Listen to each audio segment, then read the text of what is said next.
How to put video inside text using Camtasia Studio. Hi, I'm CJ, and today I'm going to show you how to put this video inside this text to create this effect. You can use your own video footage, or if you don't have any video, you can follow along using the same video footage I used. Go to pexels.com, do a search for surfing and click on videos. The videos on Pexels are free to use publicly.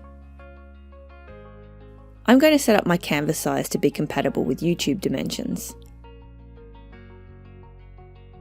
And I'm going to set up my canvas color to black. So first you need to add your text to the timeline.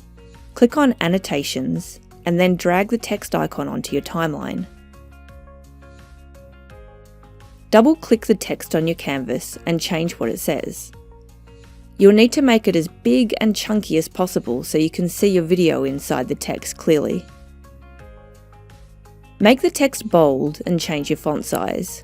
500 pixels is the biggest you can make text in Camtasia. Select a font that's very thick. I'm using the font called Rockwell Nova Extra Bold. Now we're going to import the video. Click on Media and then click Import Media and select your video. Right-click on your video and convert it to a proxy video. You don't have to do this, but it reduces the workload on your computer and makes the video run smoother while you're editing. Drag the video onto the timeline below your text. Drag the text to make it the same length as the video. On the track where you've got your text, right-click on the visibility icon, and the track matte mode will appear.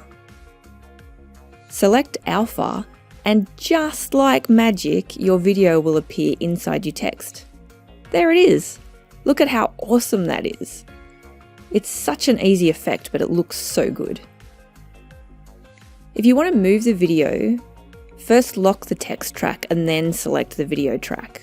Then you can resize or move your video to get the best effect without the risk of moving your text as well. And that's it. I hope you've enjoyed this video. If so, please subscribe to get access to more Camtasia videos as I release them.